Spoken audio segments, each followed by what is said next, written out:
Well, hello, my beautiful friends, my fellow space blobs and sparkly blobs, whatever form you're coming into this space in here today.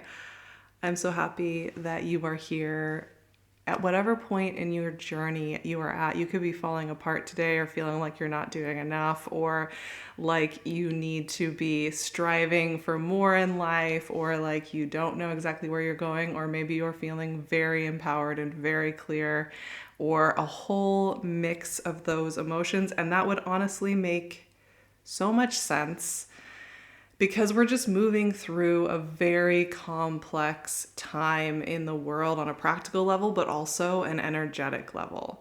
And I think many of us in this space have been feeling that really profoundly over these last several months and definitely over these last several weeks.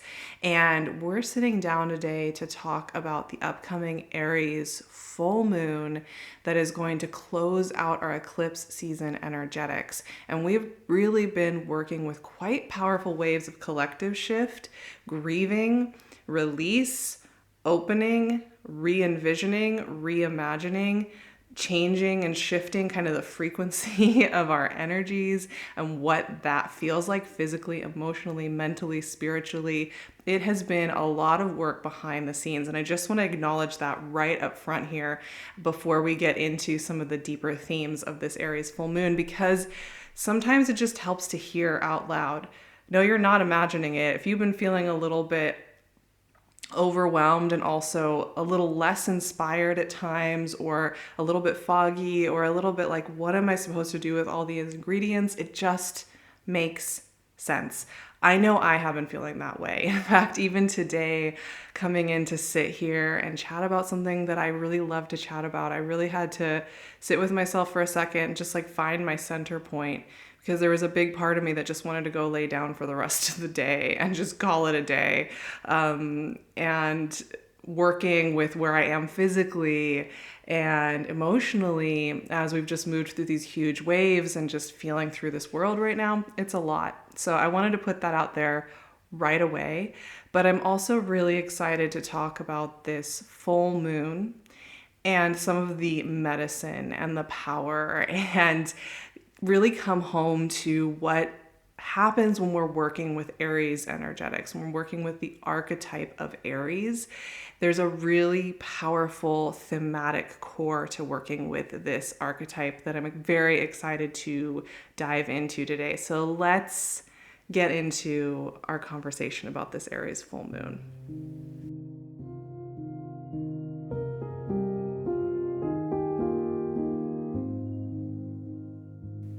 I already mentioned this briefly in the few minutes we've been together, but this full moon does close out our eclipse season energetics. It's not an eclipse itself, but that moon that follows up after our two eclipses often is considered a point of kind of coming full circle and moving out of that world between world energies that eclipse season tends to bring up as we open up a new 6-month cycle. So this full moon brings a lot of things full circle. It might help us incorporate messages we've been getting over the last two moons and those eclipses. It can help us to maybe see with a little bit more clarity, come back a little bit more into the body, and feel like we're moving out of that phase energetically. And as a full moon, of course, there's this sense of catharsis and release.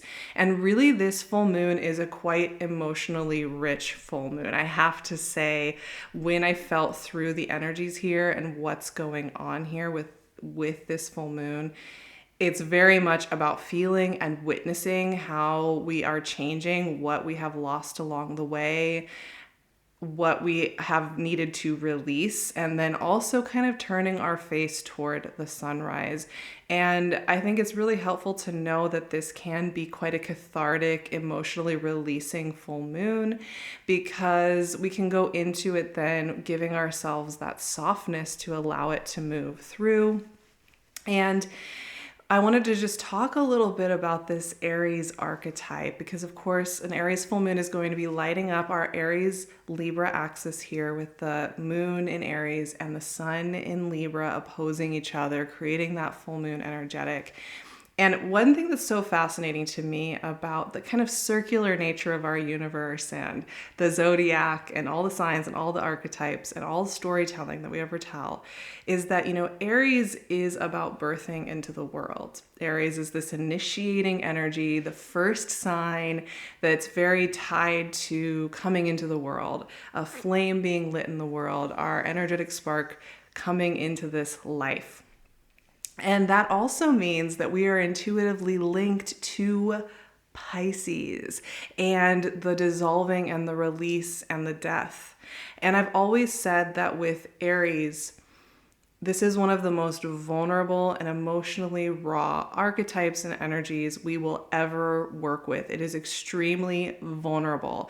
We are coming into the world without a shell, without protection, and we are open to the world. And Aries really brings that energy into the fold. And I think it's really fascinating. Every year when I work with the Aries full moon, I almost always feel like I can feel these new ideas coming out and wanting expression. And I can feel their vulnerability, and I can feel the vulnerability of wanting new things. And I can feel the vulnerability of myself changing and leaving behind old versions of myself. So some of the questions that come up just immediately, just the fact that we're having this Aries full moon at the end of eclipse season, is what has changed or been lost this year so far? What have you noticed has changed for you since the beginning of the year, since last autumn, since the last Aries full moon?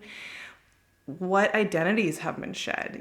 What projects and expectations and performances, or maybe what you thought the year was going to be? What has been different? What has been lost? What has been shed? What has been let go of? And what can you no longer bring forward with you? Full moons often do the work of helping us release all the expectations of the last month. In this case, this full moon closing out an eclipse season is helping us to release expectations over the last 6 months for sure, and possibly longer, just because of the emotional state that we are in the world right now. And so this full moon's really helping us to do that and just acknowledge and witness that and take care of the vulnerability of knowing that we're changing beings that are constantly rebirthing into the world, and that requires a really deep tenderness. I know people love to be like, oh, Aries full moon, what are you passionate about? What are you forging forward on? What are you making happen?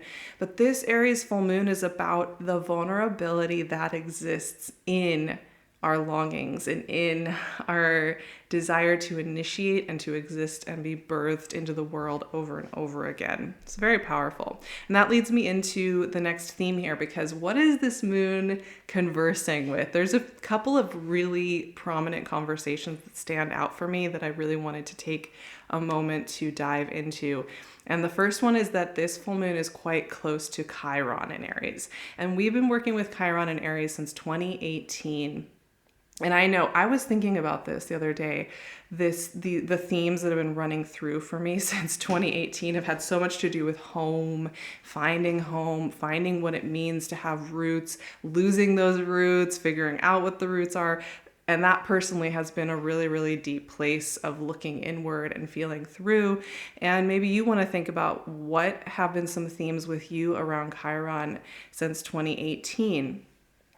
And this full moon, working with Chiron here, is really bringing us back to themes around our self-expression, around how do we get to know ourselves, uncover ourselves, and express it and share it in the world, and use it as a point of connection rather than retraction. And I think that this conjunction is really highlighting those themes. And some of the questions that came up for me in thinking about this conversation with Chiron is, what expressions have been disallowed in culture? What expressions can no longer be repressed? I love that question. And what creations need to come out? So I think for me, this conjunction in Chiron is really leaning toward the direction of what can just no longer be suppressed, oppressed, pushed down, what needs expression, what needs feeling, what needs emoting, what needs to be felt, seen, known, witnessed, said out loud, even just to ourselves or in the pages of our journal or our art or whatever we do in life. There is this cathartic coming up and out of what we need to let be in our lives and in our existence.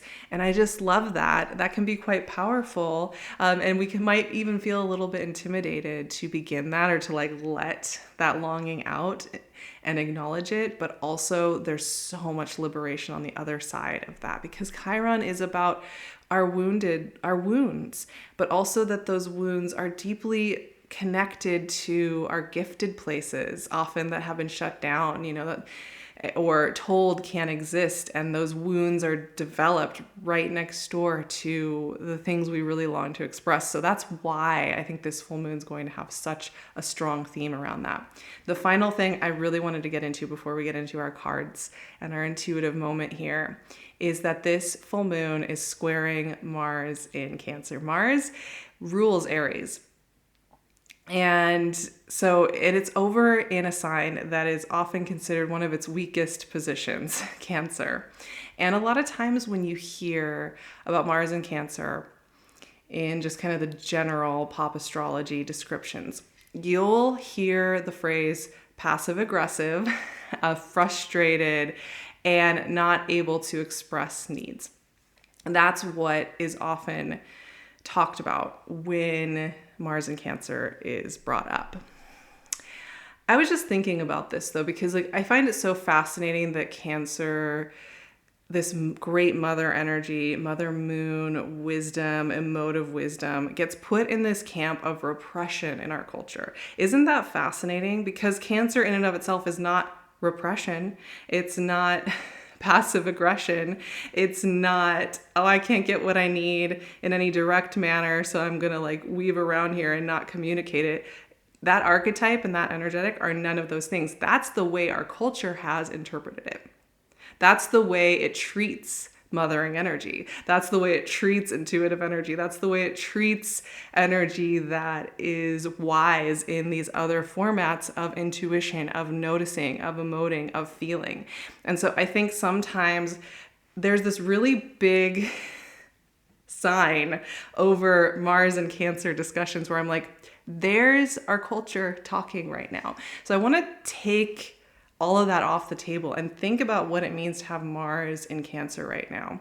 And we're doing a really long journey because we're coming up on a Mars retrograde very soon, in a couple of months. And so we're going to be working with Mars and Mars in Cancer specifically a lot.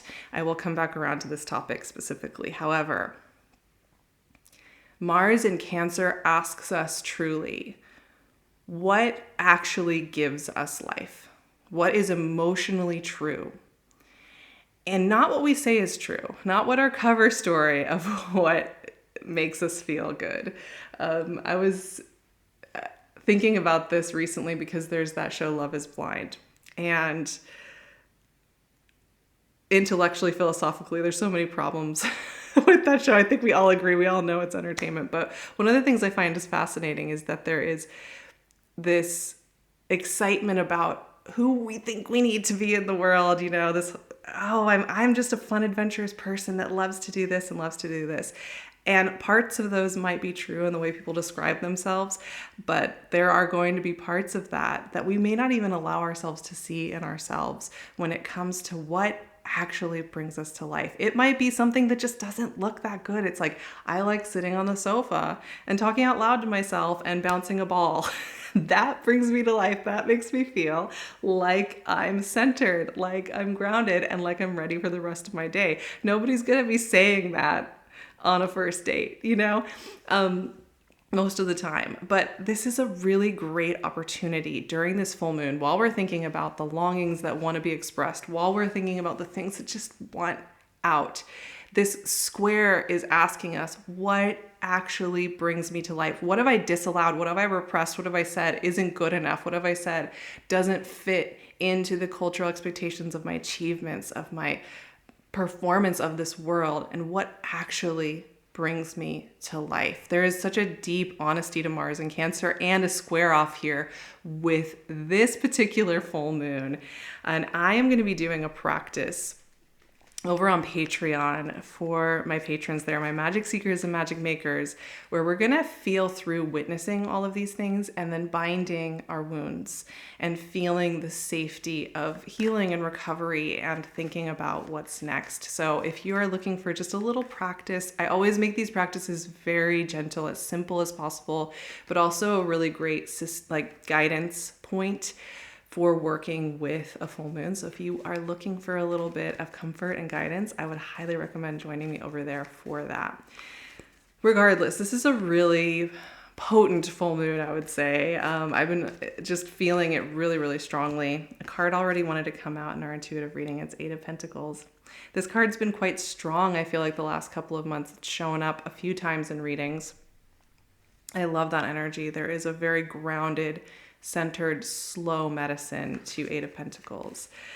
But yeah, I've been feeling this full moon really deeply over the last couple of days as I've been thinking about it and preparing to sit down for this chat. And it brings up a lot of emotion already as I kind of tap into what's there, and how much we're just needing this kind of deep honesty with ourselves and in the world. It helps the world so much more than you probably ever know. 7 of Pentacles. It's really fitting as well. Let's pull one more card and then let's talk through very grounded earthy energy, despite the fact that we are working with not a ton of earth energy at the moment, and definitely not during this full moon. And 10 of Wands. Wow. Okay. I love this. I love that we get to work with the minor arcana and feel through these, because these are really, really helpful guidance points. And it brings us back to the power of the small, quiet moments of our lives. Not always just the big signpost moments, but the small, quiet moments. So the first message that comes through right away is there are things we are slowly, steadily working on, and we might feel impatient. You might feel like, I already need to have this skill. I already need to have this process done. It shouldn't have taken me 2 extra years to figure out this thing. It shouldn't take me all this time. But this is a card that reminds us that many of the most powerful things that we ever create in life are things that really build slowly. We may not even consciously be building some of them. They are just happening as we slowly develop these skills. So when this card shows up, it's a reminder, one, you are already doing so much more than you probably give yourself credit for. And you have probably gained skills and developed skills over the last 6 months that you can witness now and acknowledge. And that there are things we are dreaming of that are going to take time. And that is okay. Allowing for that process to unfold is really, really important now. And I think sometimes with these big cathartic moons where we have big emotions come up, we can also feel some impatience to already be there, to already be doing it. And that's a reminder that many of these longings, they need a home to go to every single day for a while so they can come into being. And then we have 2 very reflective cards.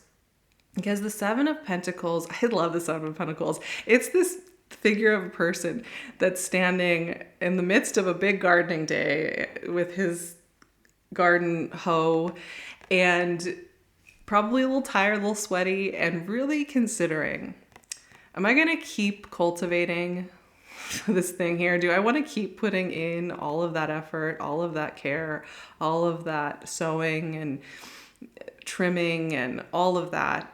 Or am I going to let it go? And I think this is a full moon at the end of eclipse season, as we're feeling through our feelings and feeling things and having maybe some moments of clarity. What do we want to keep cultivating with that 8 of Pentacles energy? And what do we just, no, I'm not doing that anymore. I just cannot carry that anymore.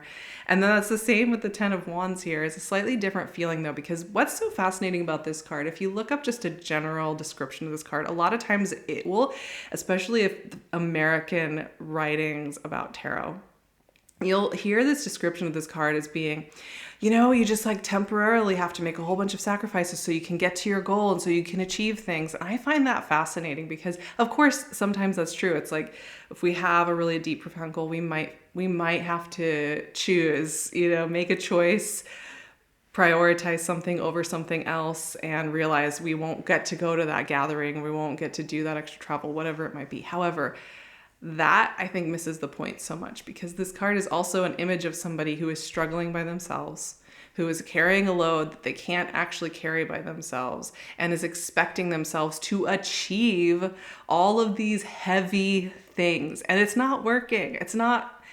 The lesson in Ten of Wands is you got to put some of this down, because it's not all meant to be carried by you.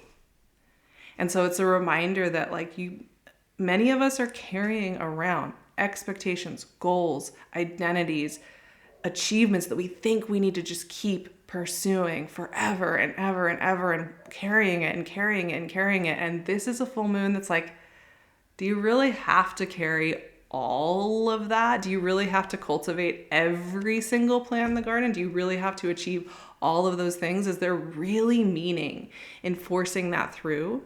Is there? There's a culling going on here where it's like, there are things that are worth cultivating and sacrificing for and moving through and taking the time to do. And there is a lot of noise. There is a lot of noise that acts like it's achievement and all this great stuff. And it is a lot of noise. And I think it's so beautiful to have these moments of catharsis and realization where it's like, oh yeah, I can take a lot of these things off the list. And I think that's what this full moon is really going to help so many of us do. Like I said, I'm going to be walking us through a really gentle practice for this full moon over on my Patreon. And also we are in the midst of moving through our beautiful minor arcana tarot journey, where I'm really illuminating these minor arcana archetypes and energetics, and recognizing that we each have our own innate rhythms with the way we create and move through a life, and getting to know them and rearrange the pieces in our unique ways. And that's what the goal of this journey is. It's also, of course, going to help us deepen our relationship to tarot and any practices we might do around our intuition and get to know our intuition better. But at the core, it's really about releasing judgment around the different rhythms each of us takes physically, mentally, emotionally, and how we create our lives in the day-to-day. So I'd love to see you over on my Patreon. We also have monthly Zoom gatherings where I help people illuminate archetypes and energetics in their lives so that they feel empowered to move forward with them. So I'd love to see you there. I love it when you're here. I love this space. I love reading your comments. How are you feeling? Truly, I want to know, how has this eclipse season been feeling for you that we've just been moving through this last month? Are you doing all right? What's coming up?